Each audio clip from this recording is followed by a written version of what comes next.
Bueno, buenas a todos y todas. Aquí estamos compartiendo una reunión más de encuentro. En este caso vamos a hablar la segunda parte de pesquisa neonatal, displasia del desarrollo de cadera, salud visual y hipoacusia. Mi nombre es Agustina, soy docente de esta asignatura y les chicos se van a presentar. Hola, buenas tardes, mi nombre es José, ya me conocen porque estuvimos dando la clase de control de niño sano y bueno, esperemos que en este encuentro podamos acercarnos a estas patologías que estábamos charlando, que Agustina nos comentaba recién. Ale. Buenas, yo soy Alejandra, también acá docente de esta unidad de aprendizaje y bueno, mi especialidad es en diagnóstico por imágenes, espero poderlos ayudar un poquito desde ahí hoy con la clase. Es nuestra frutilla del postre, Ale. Bueno, la displasia de desarrollo de cadera, entonces, es un conjunto, digamos, de anormalidades, una serie de anormalidades desde el punto de vista tanto morfológico como dinámico en la articulación de la cadera. Antiguamente se le decía luxación congénita, pero eso ya no se utiliza, ya que esto no es solamente en el periodo prenatal, sino también en la etapa neonatal. Esto quiere decir que son una serie de factores mecánicos, hormonales, que ahora lo vamos a ver, que se produce durante el periodo digamos, prenatal, ¿sí? Pero también hay un montón de factores que atraviesan después. Para entender el desarrollo normal de la cavidad cotiloidea, como vieron en anatomía, ¿sí? Se va formando de esta manera cóncava, donde la cabeza del fémur va realizando golpeteos, ¿sí? Y esta dinámica permite que se forme el núcleo de osificación, que esa cobertura cartilaginosa termine de encerrar la cabeza del fémur y de alguna manera se establece la articulación como propiamente dicha.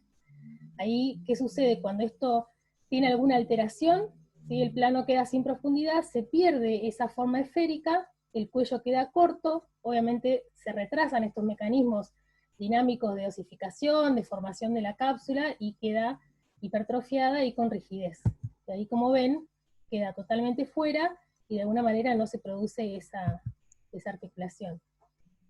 ¿Qué pasa si no la diagnosticamos? Obviamente, por la evolución natural, lleva a una artrosis moderada a severa, ¿sí? En edades tempranas, y también en la segunda, digamos, más allá, ¿no? Obviamente esto, ahí tenemos un número bastante importante que de los adultos mayores que padecen artrosis de cadera, ¿sí? Que son el 3,5 de los mayores de 55, la mitad son debidas a una displasia de cadera, que evidentemente no fue bien diagnosticada. Entonces la secuela es importante. ¿Qué vamos a tener en cuenta en la evaluación clínica? Primeramente, los antecedentes familiares y los factores de riesgo. Como sabemos, como es multifactorial, tenemos varias cuestiones que pueden modificar este desarrollo normal, que son como dijimos, los prenatales, ¿sí? La posición del embarazo, la posición podálica, ¿sí? El embarazo esquemenar, todo lo que corresponde a una modificación del espacio donde ese bebé o esa bebé se puede mover, ¿sí? El sexo femenino tiene que ver con factores hormonales, la hiperlaxitud, ¿sí? Que también tiene que ver con lo hormonal y también con otras anormalidades, como la tortícolis congénita, pivot, varo, ¿sí? Los signos clínicos ahora los vamos a ver, ¿sí? La exploración física, pero a grandes rasgos, tener en cuenta que en cada control de salud vamos a hacer las maniobras de Barlow y Bertolani, que son hasta cierto momento, eso después lo vamos a explicar, y los signos, ¿sí? Galeazzi, la simetría de miembros, la imitación de la abducción, ¿sí? El resalto, esto que ahora lo vamos a ver en las maniobras. Bueno, chicos, ¿quieren agregar algo? ¿Vengo bien? ¿Vamos muy rápido? No, venís. Bien. Vení, perfecto, Agus. Excelente. Bueno, posturas favorables, sí, que es el uso de este, que nunca me va a salir el nombre y José me lo va a tener que marcar siempre. El fular. El fular, ¿sí? O sea, la imagen de la izquierda tenemos dos bebés, que uno es un fular, el otro es una mochilita, no importa, lo importante es que en esa posición de abducción y de rotación externa de la cadera, la cabeza femoral impacta de tal manera con el techo del acetábulo que va predisponiendo a una buena formación de la articulación. En cambio, en la imagen de la derecha, que son posturas más desfavorables, porque primero que hay poca movilidad y que no existe esta rotación externa y abducción, ¿no? Exacto, y ahí es cuando también decimos que además de los factores mecánicos, hormonales, etcétera, también tiene que ver lo cultural, ¿no? Lo cultural, tal cual. Bueno, este es uno de los signos que es la simetría de los pliegues, que ahí el pediatra después nos va a contar un poco, pero es bastante difícil la evaluación porque tiene que ver también con esto de la formación de los rollitos, digamos, no es tan sencillo como pareciera, digo, como se ve ahí, que se ve perfectamente esa diferencia entre una pierna y la otra, ¿no, José? Claro, tal cual. Entonces, cuando nosotros vamos a evaluar o tratar de diagnosticar una displasia de cadera, vamos a tener signos clínicos, vamos a tener maniobras al examen físico y vamos a tener los métodos complementarios que vamos a ver más adelante. Dentro de los signos físicos, este es uno, el de la simetría de pliegues, que es bastante inespecífico, que a veces no es tan fácil de verlo, ¿sí? Si adelantamos un par de filminas, vamos a ver que hay que tener cuidado con la interpretación, porque los pliegues asimétricos se dan hasta en el 30% de los pacientes sin displasia de cadera, ¿no? Exacto. Entonces, otra manera de verlos es la filmina que sigue, que ahí vemos la simetría de pliegues, ¿no? Un pliegue inguinal visto desde atrás, sería con el paciente en decúbito dorsal, ¿no? Pero bueno, y también se ven en las figuras B el positivo derecho. Yo seguiría. El signo de Galeazzi. Bien. Claro, el otro signo de Galeazzi, como ven, es un nene bastante grande, ¿no? Es para ver acortamiento de miembros, con las caderas en flexión y las rodillas en flexión. Ahí vemos, visto en el paciente de cúbito dorsal desde los pies, vemos la gran asimetría de miembros, ¿sí? Esto es algo muy notorio y es una displasia no diagnosticada, claramente. Y el signo de Trendelin-Bourduchen también, ¿no? Estos dos son signos bastante groseros, que no es quizá lo más habitual de ver en edades tempranas, sí, si no tienen tratamiento y en edades tardías, ¿no? Exacto, que es la principal razón por la que se hace el screening temprano, para no llegar a estos estadios en los cuales ya la estructura articular de alguna manera compensa, entonces se hace todo mucho más rígido, se genera esa rigidez y ya es muy difícil de revertir. Claro, todo eso que dijimos son los signos físicos. Ahora vamos a pasar a lo que son las maniobras de detección de displasia de cadera durante el examen físico, y ahí si querés seguir. Dale. Sí, la maniobra de Ortolani, igual esto tarea por ahí lo tiene mucho más claro José, pero bueno, tratar de explicarlo por arriba, porque la realidad es que lo van a ver igual en los videos y está bastante bien explicado. Hay unos videos, Agus, como decís vos, que están geniales para ver cómo se hacen y los explican bárbaro. Exacto. Básicamente tenemos dos maniobras, la de Ortolani y la de Barlow. En la de Ortolani lo que nosotros vamos a intentar hacer es, hacemos la abducción de la cadera empujando hacia adelante y reduciendo la articulación luxada, o sea, vamos a intentar ingresar la cabeza femoral al cótilo, ¿sí? De una cadera que ya está luxada, ¿no? Diferente, lo tenemos que hacer una cadera por vez, ¿no? Diferente es la de Barlow, que lo que hacemos es con el paciente en abducción, una presión moderada hacia posterior, para luxar una cadera que todavía no está luxada, o sea, una cadera inestable. Las dos maniobras se complementan, ¿no? Y hacemos una primero u otra después, o viceversa, pero lo que tiene es que son bastante específicas, después del segundo mes, sobre todo, después del mes y medio, pero hay que estar entrenado en hacerlas. Exacto. En esta última, en la de Barlow que decías, José, se siente como un resalto, ¿no? Digamos, ya cuando la cadera se la luxa en ese momento, no sé si el niño siente mucho dolor, cómo claro, es la respuesta, digamos. Para decir que nosotros cuando hacemos la maniobra decimos es Ortolani positivo u Ortolani negativo, y lo mismo con Barlow. Y decimos que es positivo o negativo cuando vos lográs o luxar o meter la cabeza femoral dentro del cótilo, sentís un resalto en el dedo, como un pequeño clic está descrito. Exacto. Bien. Las maniobras, esto es importante, se deben repetir en cada control pediátrico.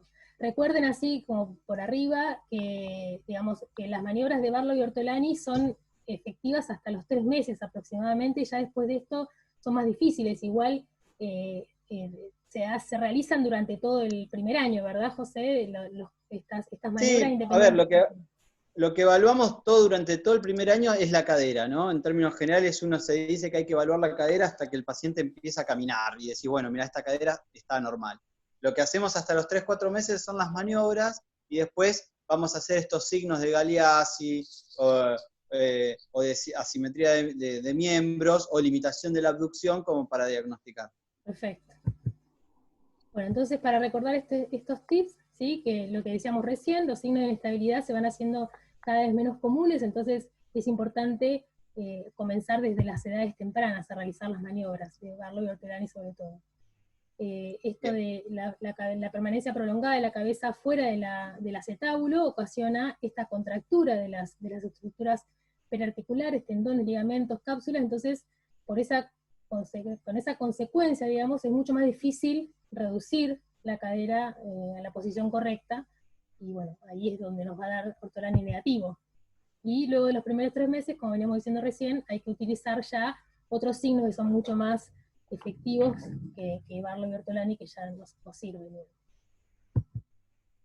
Bueno, ahora le vamos a dar el paso ahí a la frutilla. A mí que estaba acá callada.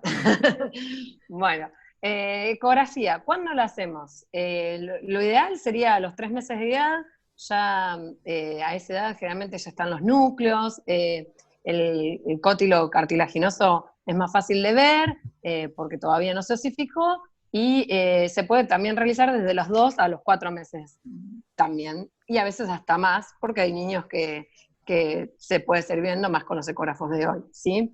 Ya después de los 6 meses baja mucho el rédito. Y también cuando se pueden hacer para controlar el correcto uso de arnés, que lo que fuerza esa rotación externa con abducción para que la cabeza del fémur se meta dentro del cotilo y estimule a su forma cóncava. ¿Qué ventajas y desventajas vamos a tener? Que, bueno, como gran ventaja que es un método que tenemos un largo tiempo para evaluar al niño, ya hasta los 6 meses, desde el principio, que no utiliza rayos, es lo más importante, o sea que no usa radiación, por lo cual lo puedo repetir varias veces, que no solo valora las estructuras óseas, como lo es la placa, sino que también valora las cartilaginosas, no las estamos imaginando, las estamos viendo, a los músculos, a las estructuras cartilaginosas, bueno, y que como desventaja va a tener, que generalmente tiene un costo del doble que una placa, que necesita la hora del médico, porque con cada paciente va a llevarle 15 minutos mínimamente, y que luego de los 6 meses, como se calcifica todo, es más difícil de ver. También la experiencia del operador va a hacer que no sea lo mismo cualquier ecografía. En cambio, la placa, bueno, ya veremos sus ventajas. Sigamos. ¿Qué vamos a evaluar con la ecografía? Vamos a, capaz de decirlo después ya directamente cuando estamos viendo las estructuras de partes blandas, cuáles son, la cobertura ósea y la cobertura de partes blandas, y la profundidad, y vamos a poder hacer maniobras para ver si es luxable o no. Si seguimos con la imagen, ahí es el paralelismo para que entiendan, cuando estamos viendo una placa, esa parte muda, en la cual es radiolúcida, que no hay nada ahí donde está sangrando Agustina, luego con la ecografía es lo que vamos a estar viendo, porque ahí solo vemos el techo del acetábulo, y con la ecografía vemos todo el reborde de músculos que cubren la cavidad, y toda la parte ósea que va por dentro, que sería la cobertura ósea. Eso es lo que nos permite ver la ecografía, que la radiografía nos tiene que hacer imaginar, por eso todas las líneas que podemos saber para ver dónde se encuentra la cadera. Seguimos. Acá vemos la anatomía mostrando un esquema de anatomía del adulto en comparación a lo que vemos en la ecografía en la placa. Vean, como puedo ver todos los glúteos, glúteo menor, glúteo mediano, cápsula, labrum, la C, que es la cabeza del fémur, el techo óseo trirradiado del ilíaco, que en la placa lo vemos ahí con la flechita, que todavía no se osificó, que sería lo que une las ramas, ¿no? La rama del isquion con lo que sería la pelvis. Bueno, seguimos. Acá es un esquemita para mostrar lo que estábamos diciendo, que es como una cuchara que se llena con una pelota, que es la cabeza femoral. Entonces, volvemos a ver las estructuras. En el corte longitudinal se ve acostado en la ecografía, ¿no? No como recién lo poníamos parado. Vemos el hueso ilíaco, la concavidad, que es el pubis, y adentro la cabeza femoral, que cuando tiene calcificado se ve hiperecogénico el núcleo de osificación, ¿sí? Ahí estamos evaluando que la cabeza es redonda, porque estímulo hizo una concavidad. Seguimos. En la próxima mostramos qué es lo importante, que la cuchara es lo óseo, entonces la parte de abajo es la cobertura ósea, y lo de arriba es la estructura cartilaginosa que hoy Agustina decía que cuando se iba para afuera se contraía, se hipertrofiaba, porque eso es lo que sostiene el techito de partes blandas para sostener lo que es la cabeza femoral dentro de la cadera para que pueda articular. Y eso es lo importante evaluar. Seguimos. Hay dos métodos, uno que es estático, que se llama ángulo de Graf, que a veces los médicos lo ponen, a veces directamente dicen que tiene buena cobertura ósea y no ponen el ángulo, pero a veces ponen el ángulo, y cuando hablamos del ángulo estamos midiendo un ángulo que nos determina esa cobertura. El alfa, que ven que es el de abajo, es de la línea para abajo todo lo que cubre a la esfera. Y el beta para arriba es la parte cartilaginosa. El beta no se usa, solo se informa el alfa. En ese esquemita que les pongo abajo, si es apretado, vemos cómo la cabeza femoral se sale, entonces el ángulo se hace más chiquito. Entonces la cobertura ósea disminuyó, no ven que está afuera, solo lo va a estar sosteniendo por arriba los músculos. Por eso hay una tabla, ¿seguimos? ¿Qué pasa, Sí, sí. Hay una tabla que divide en rangos los ángulos para que uno sepa, más o menos para que les queden claros, a partir de los 40, 43, dependiendo de la edad, ya ahí empieza a hacernos ruido el ángulo. El ángulo empieza a achicarse, entonces ahí pensamos en que hay una displasia. ¿Sí? ¿Seguimos? Perfecto. Con la ecografía en el equipo directamente puede medir los ángulos con una programita, no es que después el médico se pone con una cuadra a medir los ángulos. ¿Sí? Seguimos. Matemática. Y este es el método de Harke, que lo que queremos que les queden claro es que es el dinámico, ¿no? Es hacer las maniobras de Ortolani y Barlow con el equipo para ver si se sale o no la cabeza, de adentro de la cabeza del fémur, y hay que, con las maniobras, ver si sale o queda sostenida por todas estas estructuras óseas y cartilaginosas dentro de la cavidad. Seguimos. Este es un ejemplo de una foto de una cadera subluxada que contacta, sigue habiendo un poquito de cavidad, y ya la otra está tan luxada severa, no es subluxada, que ya, fíjense que no está la concavidad ósea, es chato, como derecho. Esa rayita, si puedes señalar, Agus, en la segunda foto, ves que ya no hay ahí cavidad, es como chato. Entonces se aplanó y no hay cavidad coxal, ¿sí? Es chato y la cabeza está afuera, como el primer dibujo cuando explicaba Agustín. Conseguimos. Entonces, volvemos ahora al otro método que vamos a evaluar, que era la radiografía. La radiografía, se pide radiografía de frente de ambas caderas, ¿no? Porque es una comparación bilateral para ver a las dos caderas. Lo que tiene es que generalmente es más accesible, es menos costoso, la puede interpretar el pediatra, se puede leer por varios, porque es una placa única, no es en el momento como la ecografía. Tiene radiación, lo cual es una desventaja importante, pero es poca, tampoco piensan que están quemando al niño. Pero bueno, a veces el niño se mueve y eso es una desventaja y hay que repetirla. No estamos viendo las partes no óseas, no es dinámica, y bueno, serían las desventajas. Pero bueno, sí es una ventaja que un técnico puede sacar muchas y un médico en poco tiempo puede informar varias, ¿no? Como método de screening eso es algo a valorar positivo. Y bueno, y ahí tenemos un esquemita, fíjense que la mitad del cuadro que arriba está en celeste es normal y la otra mitad es luxada. Para que vean cómo están alineadas las estructuras y del otro lado no. Si querés seguir, ese cuadrito lo tienen en las guías, así que no, es para que lo relean. Acá vamos a mostrar, Agus, anda apretando, esta es una placa de frente de caderas. Esas dos líneas que se trazan ahí son las de Perkis, que van por fuera del acetábulo, que son verticales. Estas líneas son las que pedimos que sepan porque son las que son de uso médico común, ¿sí? Después tenemos la línea horizontal de Hingel-Reiner, que esa pasa por el cartílago trirradiado, que es el espacio ese negro que se ve entre lo que es el ilíaco y el isquio, porque todavía no se osificó.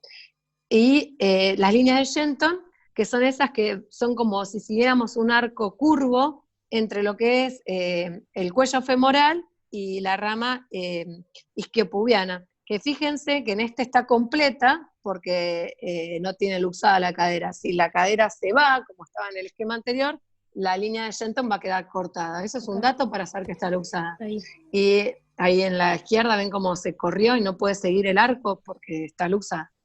Y volviendo a lo de recién, de ese 2 líneas que marcamos, la de Perkins y la de Hingelreiner, lo importante es que la osificación del núcleo quede en el cuadrante ínfero interno, que es lo que marca, digamos, que la cadera está ubicada correctamente.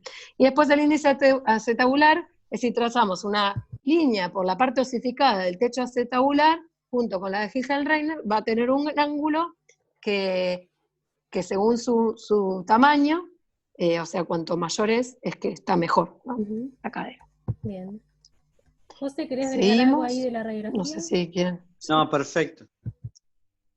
Y acá este ejemplo es para mostrar que capaz, sin tener osificados los núcleos, podemos ver 2 placas, una que no está, que es de 3 meses, y otra de 5 meses, que sí están osificados los núcleos, pero ya podemos ver que está correctamente alineado todo, pese a no tener los núcleos, ¿sí? Entonces a veces no desesperar y no volver a irradiar a un niño si no vemos ninguna desalineación cuando hacemos todos los trazados. Y en la segunda placa, para si alguno se pregunta, ese triángulo que tiene en el centro de la pelvis es un protector, ¿sí? Radiopaco que se pone de metal para no irradiar tanto a los genitales, ¿sí? Por si alguien se preguntaba qué era. Bueno, el índice acetabular, como decíamos, es el formado por la línea de Hingelreiner, el fondo del acetábulo, y que en el recién nacido puede ser de 40 grados, en los de 4 meses menos de 30, es que está mal, y bueno, de 6 a 13 a 19.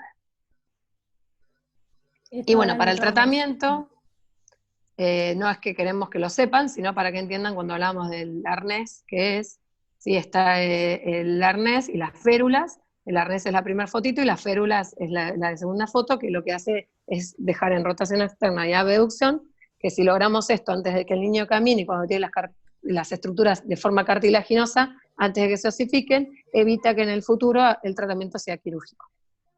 Claro, y eso, lo importante, Ale, perdón, bueno, Sí, es sí. eso que viene ahora, ¿no? Que el diagnóstico antes de los 6 meses permite un tratamiento no quirúrgico con altas chances de buenos resultados. Después de los 6 meses, fíjense qué poco tiempo, ¿no? Si uno no diagnostica antes de los 6 meses, después de los 6 meses hay que operar a ese chico y la cadera nunca va a quedar igual a que no, si no hubiese sido tratado temprano, ¿no? Totalmente. Si se están durmiendo arriba del teclado. Muy bueno. Despiértense. Bueno, Bueno, acá lo que queríamos era como hacer un razonamiento crítico de ustedes para que entiendan más allá de lo que se debe hacer o se hace en Argentina, el por qué. ¿Sí? Agus. Sí, como screening, ¿no? Como tamizaje. Exacto, digamos. Entonces, lo más importante acá es que sepamos qué es lo que se recomienda. La realidad es que hoy por hoy es un poco controvertido, digamos, de eso por ahí también después nos va a ayudar un poco José, porque la realidad es que va a depender de los recursos, va a depender si es público o privado, también depende de, obviamente, la experiencia, la experticia del pediatra que haga el examen físico, un poco esto que después vamos a meternos un poco más, que es dentro de lo que es prevención cuaternaria, se habla bastante de la medicina defensiva, que es un poco a veces pedir estudios por una cuestión legal o no mal dicho, ¿no? Sino realmente respaldarnos de que ese examen físico, si por ahí no lo estoy identificando bien, me mando una macana, con el método de imagen tengo algo más seguro, ¿sí? Sí, obviamente sabiendo esto que en medicina más no siempre es mejor, claramente. Exacto. Entonces, porque en relación a cuál es el método de screening que se recomienda en un paciente sin factores de riesgo, el examen físico. Perfecto. Barlow, Ortolani, ¿no? Entonces, si uno va a ser un médico que va a atender niños, médico generalista, pediatra o lo que fuese, tiene que entrenarse en esto, ¿sí? ¿Y en qué momento se debe realizar el examen físico? Hasta que el niño camina hay que evaluar esas caderas. Hasta los 4 meses más o menos, o 3 meses, vamos a poder hacer las maniobras de Barlow y Ortolani. Pero más allá de esto, tenemos que ir a buscar los signos indirectos de displasia de cadera. ¿Están de acuerdo, chicos, chicas? Perfecto. Sí.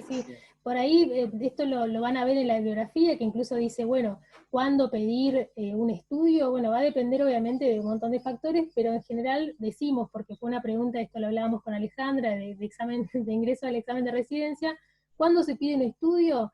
En general, 2 factores de riesgo, ¿sí? O un factor de riesgo y una maniobra positiva, o incluso obviamente, o dudas con la maniobra, o las maniobras positivas ya nos llevan a realizar imágenes. Eso es lo que está en la bibliografía. Ahora, en la realidad, muchas veces se realiza imágenes, sobre todo la ecografía, antes de los, digamos, de los 3 meses, de los 4 meses, se realiza ecografía independientemente tenga factores de riesgo o no, o tenga maniobras positivas o no.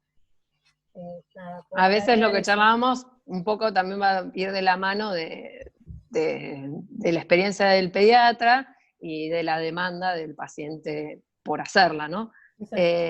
Y bueno, capaz no, las guías van a ver que en la bibliografía digo que hay varios factores de riesgo, capaz acá no nombramos, son todos importantes, obviamente los antecedentes familiares también. Y bueno, esto es lo que le llaman algunos que el screening universal para Argentina sería clínico y de maniobras, ¿no? Clínicas de examen físico, y selectivo solo en esos casos, ¿no? Cuando tuviera los factores de riesgo o alguna maniobra dudosa o de que pueda ser una displasia o algún signo clínico.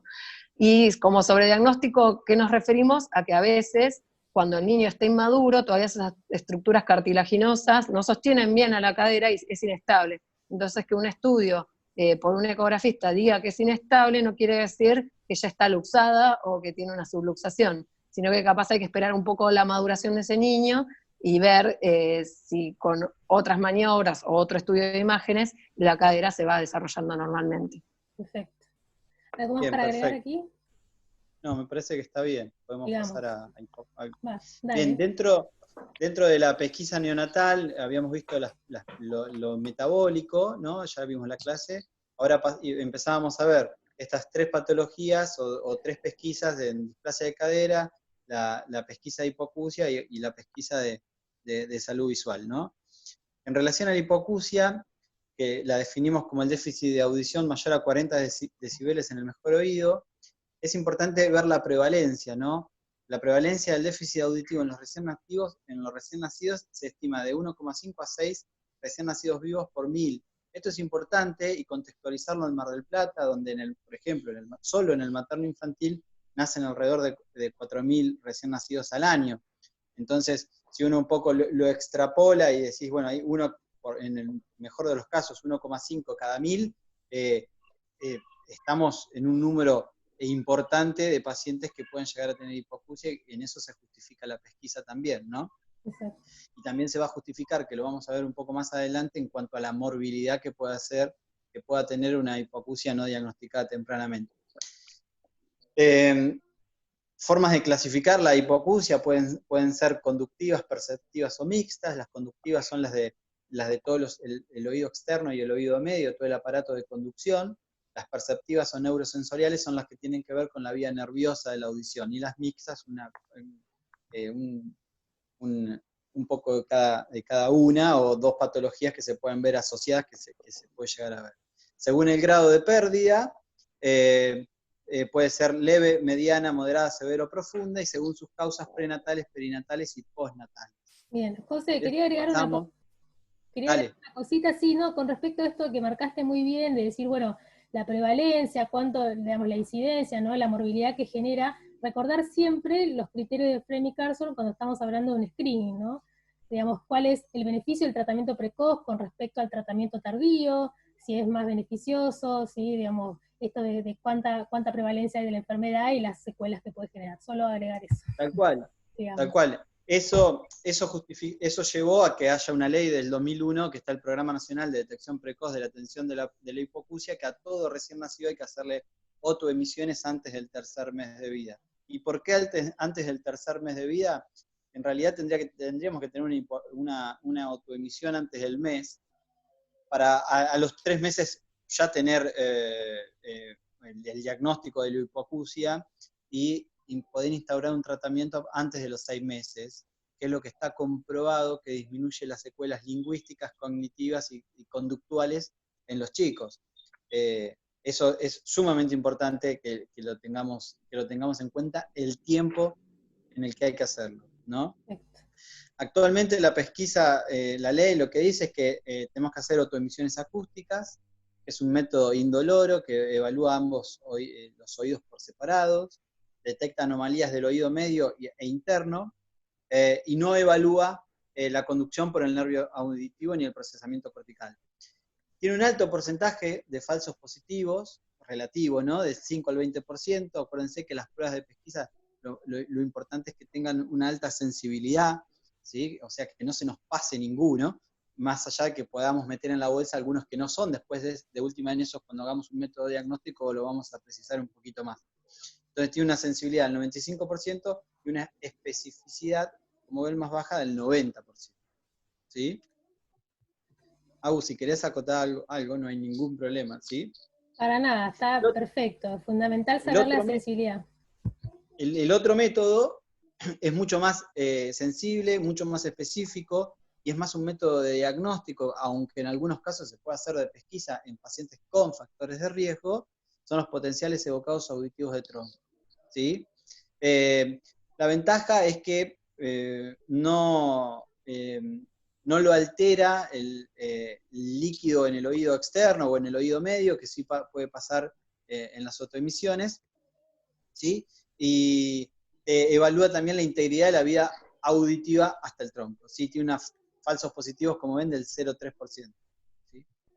Entonces, un algoritmo para saber de pesquisa de hipoacusia, hacemos las autoemisiones. Si es normal, control pediátrico, ya está. Si está alterada, podemos repetir una segunda autoemisión. Si es normal, sigue por el control pediátrico. Si vuelve a dar alterada, ahí sí hacemos potenciales evocados auditivos para diagnóstico y para equipar tempranamente a ese paciente, obviamente, que lo va a hacer el especialista.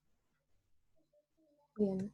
Y ahí, como habías dicho antes, digamos, esto, obviamente el screening se hace en la población general, pero si el niño o niña tiene factores de riesgo, ya se evalúa de otra manera, ¿no? Como que se hace más temprano, el seguimiento es más por especialista, mucho más intensivo.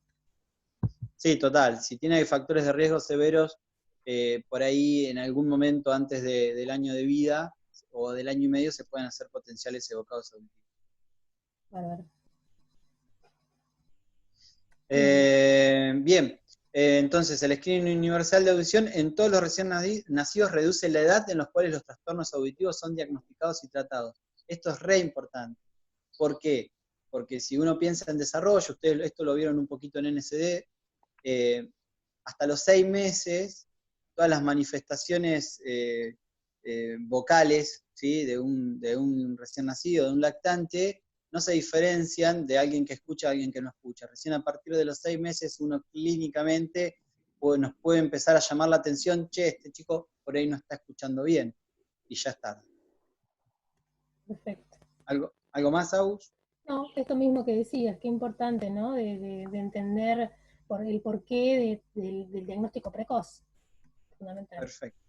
Acá otra vez, ¿no? Todo lo de los criterios que venimos reforzando, que capaz también era lo que en displasia no lo hablamos de cadera, pero que o sea, que la intervención de hacer un estudio no va a generar ningún daño, o si es alguno, la radiación es muy poca, por ejemplo, y que vamos a lograr que alguien no sea discapacitado, o sea, le estamos ahorrando a una persona capaz de tener una hipoacusia severa, que le va a traer un montón de dificultades en su vida adulta. Y capaz a veces cuando son niños uno no lo valora porque el niño parece un niño que no tiene ninguna discapacidad.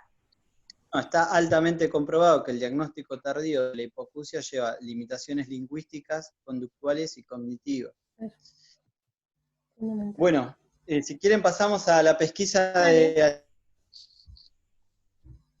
Esto por ahí, a diferencia de la pesquisa auditiva, no hay una ley y a veces no hay tanto conocimiento por parte de los profesionales y es sumamente importante. Todas las sociedades lo recomiendan, la Sociedad Argentina de Pediatría lo recomienda, evaluar el reflejo rojo durante los 2 o 3 primeros meses en todas las consultas de un control de salud, ¿sí?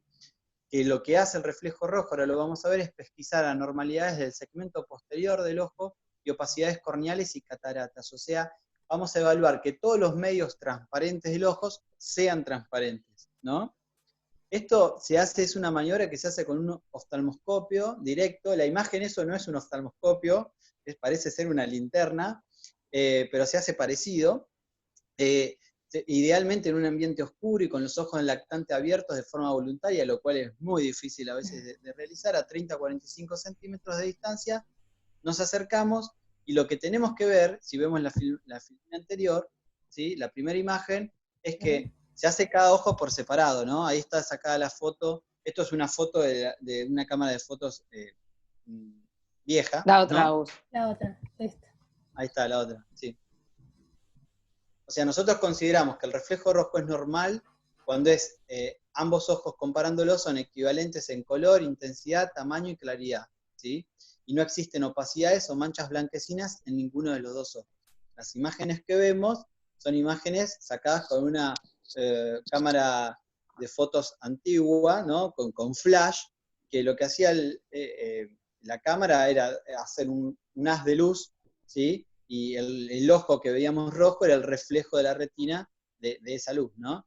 Entonces, esto lo vamos a hacer por separado, cada ojo por separado con el oftalmoscopio. El de arriba es normal, si lo ven es bien simétrico, ¿sí? El de abajo no es normal, de hecho en un ojo no está el reflejo rojo, y en el otro lo que vemos, el que dice reflejo rojo anormal, vemos una leucocoria o eso generalmente se corresponde probablemente con una catarata congénita. ¿Por qué es importante el reflejo rojo? Porque hay patologías, ahí vamos de nuevo a los criterios, ¿no? Que dan una morbilidad muy severa, ¿sí?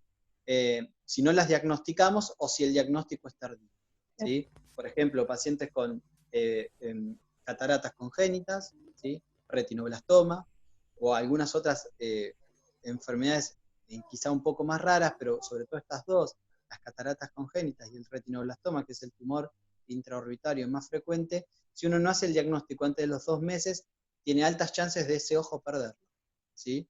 Entonces, reflejo rojo anormal, rápidamente al oftalmólogo. Rápidamente es en esa semana, ¿sí? Reflejo rojo normal, lo volvemos a hacer en el próximo control, porque el retinoblastoma puede aparecer en cualquier momento. ¿Está?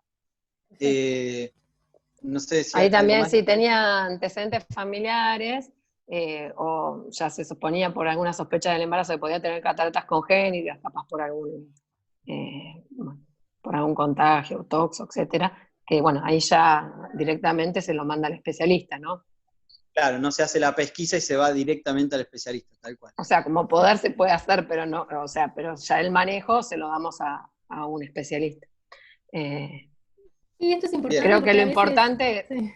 Perdón, Ale, pero a veces aparece, no, viste que es típica de clase decir, esto puede ser pregunta de examen, pero realmente muchas veces intentamos desde la asignatura generar este pensamiento crítico, decir, si yo veo que me ponen un lactante ya con antecedentes familiares o con alguna, ya no entra, o con algún antecedente personal, ya no entra en el screening poblacional, sino que se sale de eso y vamos más intempestivamente a tratar de hacer un diagnóstico o detectarlo mucho más precozmente, ¿no?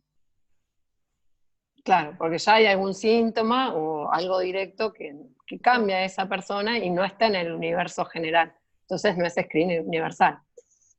No, lo que decía que, bueno, recuerden que lo importante más en todo esto, lo que es el desarrollo de lo que son los sentidos, que toda la falta de estímulo y de sentido no desarrolla la vía neuronal, tanto a nivel cortical como a nivel de todas las neuronas que la componen. Entonces, la falta de estímulo, tanto auditivo como visual, por retraso de un diagnóstico, hace que después esa neuroplasticidad que va a tener el cerebro sea mucho más lenta. Por eso la importancia, más que hoy hay implantes cocleares, hay un montón de desarrollo para hacer un tratamiento efectivo. Sí, Ale, buenísimo que lo aclaraste. Yo no lo aclaré porque por ahí lo habíamos charlado en la clase de control del niño sano, lo de que al nacer la vía óptica, la retina y la vía óptica no está desarrollada del todo, y para poder desarrollarse necesita el estímulo. Y si vos tenés algo que te interpone el estímulo, como la catarata, como el retinoblastoma o alguna opacidad de los medios transparentes del ojo, no va a permitir el buen desarrollo. Y también los terapistas ocupacionales, porque uno siempre piensa nada más en lo médico y quirúrgico, que también a veces desarrolla un montón de actividades de estímulo que le estás evitando a un niño sin diagnóstico. Perfecto. Buenísimo. No, y la Bueno, última, creo que... sí, la última Filmina un poco remarcaba esto, la importancia de poder hacerlo incluso antes de salir de la maternidad, poder hacer el reflejo. Perfecto. Yo creo que con esto ya estamos culminando. Sí, estamos bárbaros. Creo que han quedado Bien. claros los conceptos y bueno, obviamente cualquier duda se van a abrir foros para poder terminar de cerrar si les quedó alguna cuestión ahí en el tintero, pero bueno, creo que hemos tratado la mayoría de los temas desde la profundidad que queremos que se abarque, ¿no? Ale, ¿querés agregar? Ahí en la guía cada caso clínico está apuntando un poquito a esto que fuimos mencionando, así que si tienen dudas después lo hablamos en el foro, pero fíjense que la guía, las edades, los niños y los métodos que se están viendo en cada edad tienen un poco que ver, digo más por lo de displasia de cadera, con relacionar cuando pide ecografía, cuando placa, y bueno, y los casos clínicos también que pusimos, no sé si justo José puso uno que tiene un contexto un poco actual, si quieren comentar un poquito de eso. Sí, no, pero por ahí yo me gustaría dejar que, Del foro, lo dejamos para el que foro. aparezca en el foro la discusión y si no aparece generarla. Sí. Dale, perfecto. Bien. Lo dejamos Bueno, en suspenso. bueno, entonces nos estamos viendo la Nos próxima. vemos. Abrazos. Bárbaro.